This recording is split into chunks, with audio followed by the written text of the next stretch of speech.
Chegamos à lição número 8, paternidade e maternidade.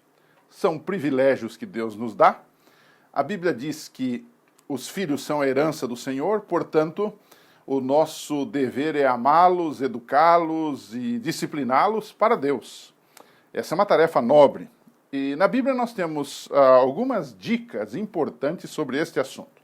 E o nosso autor dividiu a lição, o autor não, eu dividi, mas baseado na lição, em dois grandes tópicos esta semana. A primeira, ele faz uma análise moderna do assunto e ele fala de casos especiais envolvendo paternidade e maternidade. O primeiro caso especial é de casais sem filhos. Embora seja uma bênção ter filhos, não é uma maldição não tê-los. É interessante a gente observar isso. Há casais que não têm filhos, mas que podem ser uma bênção na igreja, podem ser uma bênção na comunidade, ajudando crianças, até adotando crianças, por que não? Exercendo amor, solidariedade, carinho com crianças, com adolescentes, com jovens, ajudando pessoas. Não há nenhum pecado nisto, ao contrário. O apóstolo Paulo provavelmente não teve filhos. A gente lê na Bíblia que ele teve um sobrinho.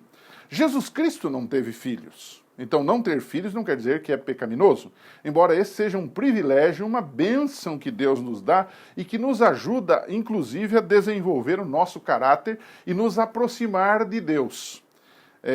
Enoque, a Bíblia diz que ele andava com Deus, mas ele, de fato, passa a andar com Deus depois que ele gera o seu filho.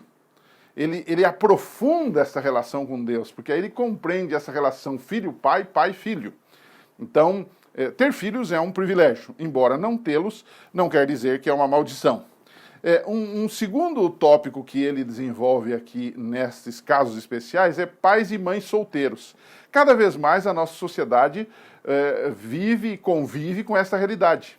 E nós, como cristãos, como líderes, como pais, como educadores, como pastores, precisamos entender este assunto e amar e ajudar essas pessoas que, por uma razão ou outra, estão criando filhos sozinhas. É uma mulher que tem filhos, foi abandonada pelo marido, por exemplo, ou é um homem mesmo que pode estar criando uma criança sozinho por contingências da vida, às vezes ficou viúvo ou coisa parecida.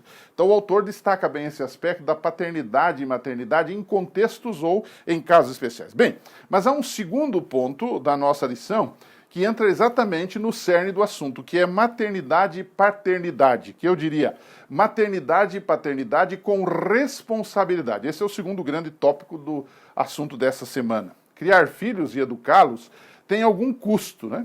E aqui eu me lembro daquele texto de Ellen White, em Orientação da Criança, página 31, quando ela diz assim, custa alguma coisa. Você que é mãe, você que é pai, você sabe do que eu estou falando. Ela diz, custa alguma coisa criar filhos no caminho do Senhor. E ela então diz, custa as lágrimas de uma mãe. Quantas vezes você chorou pelos seus filhos? Você orou e chorou por eles, por causa da rebeldia deles, da desobediência deles, ou dos descaminhos deles. E ela diz mais, custa as lágrimas de uma mãe e as orações de um pai. Pais que oram pelos seus filhos.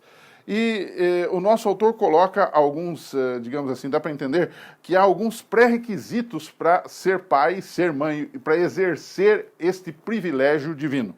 Quais são esses pré-requisitos? Eu separei aqui alguns. O primeiro deles é amar a Deus sobre todas as coisas. E eu lhe desafiaria a ler com a classe Deuteronômio 6, versos 4, 5 e 6, onde ele fala do Senhor nosso Deus, que o amemos com todo o nosso coração, que guardemos a sua palavra e que compartilhemos isso com os nossos filhos. Quando você ama a Deus e os seus filhos percebem isto, eles são levados também a imitarem você nesse trabalho para com Deus. Agora, quando Deus para mim é alguma coisa relativa, quando eu deixo de ir à igreja para ver um jogo de futebol na televisão, quando eu deixo de guardar o sábado, por exemplo, porque eu quero fazer alguma coisa que me é conveniente, eu não estou colocando Deus em primeiro lugar. E isto leva a mente da criança, mesmo as mais pequenas, uma incoerência da minha parte. Então eu preciso amar a Deus de palavra e de verdade. Segundo ponto, um segundo pré-requisito para ser pai ou mãe responsáveis é discipulado. Não adianta apenas saber, mas tem que transmitir. Discipular quer dizer passar valores, não somente pelas palavras, mas especialmente pelo exemplo coerente. E até personagens bíblicos falharam nisso. Você lembra do Samuel com os seus filhos, você lembra do Eli com os seus filhos, você lembra do Davi com os seus filhos e tantos outros que falharam. Então nós não precisamos repetir o erro dessa gente. A lição até apresenta alguns casos, seria bom explorar um pouquinho aí também, né? Agora, um segundo ponto, um segundo pré-requisito, além de ser um pai e uma mãe discipuladora, você deve ser um pai e uma mãe disciplinado. O que quer dizer isto? Quer dizer que você tem que se corrigir para poder corrigir. Muitas vezes o pai diz para o filho, não fume, mas ele fuma. Não minta, mas ele mente. Não agrida as pessoas, mas ele xinga a mãe, ele xinga a esposa. Ele é uma pessoa mal educada, então ele não se corrige. Então, discipline-se para poder ter a autoridade para disciplinar. E essa disciplina, é claro, ela tem que ser amorosa, tem que ser justa, tem que ser simpática com a criança, tem que ser participativa, fazer a criança entender e também, digamos assim, corresponder ao que se pede dela. Não dá para, às vezes, pedir à criança coisas que ela não consegue fazer. Eu já vi casos de gente que exige de uma criança de 3, 4 anos coisas que são para um adulto de 70 anos fazer. Então, isso não pode.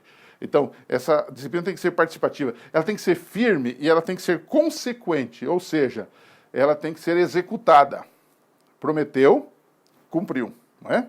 E por último, então, dentro dessa questão dos pais como responsáveis, pais e mães, fica aqui a palavra última que é intencionalidade. O que seria essa intencionalidade? Sabe, o que eu mais quero é estar com a minha família no céu. Ser salvo e estar com Jesus pela eternidade. É o que você também quer. Então, nós temos que ter intencionalidade, ter a intenção de levar nossa família para lá. Com as nossas palavras, com os nossos atos, com o nosso exemplo, com a nossa consagração, com a nossa dedicação a Deus, com as nossas orações, com o nosso dinheiro também, investindo. Tudo isso faz parte dessa intencionalidade para levarmos nossa família para o céu. Quando queremos salvar a nossa família, Deus honrará os nossos esforços. Cedo ou tarde, mesmo aqueles filhos que estão desviados do caminho de Deus, poderão voltar. Embora, é claro, muitos desses o fazem, entram nesse descaminho porque eles querem, porque nós todos temos livre-arbítrio. Mas a semente que você plantou está lá dentro e Deus pode frutificá-la. Então, terminando a nossa lição, uma conclusão, fica uma pergunta. O Provérbios 22:6 diz, instrui o menino no caminho que deve andar. E aí eu pergunto, o que é essa instrução no caminho que ele deve andar? É algo para a gente discutir com os nossos alunos, pensar um pouquinho, trabalhar um pouquinho sobre isso. Basicamente, uma criança ela precisa de segurança, ela precisa sentir-se amada desde pequena. Não raro nós vemos pessoas que têm problemas na vida porque desde pequenos se sentiram rejeitados, inadequados. É aquele famoso caso que a mãe diz, eu não queria engravidar desse aqui, esse aqui não devia ter vindo, esse aqui foi um descuido. E isso aí gera na criança um autoconceito muito ruim, de inadequação, de insegurança. Outra coisa é a autonomia. A criança precisa desenvolver autonomia, dar a ela a capacidade de ser dona de si mesma. Não ser teimosa ou coisa parecida, mas a capacidade de conduzir a sua própria vida.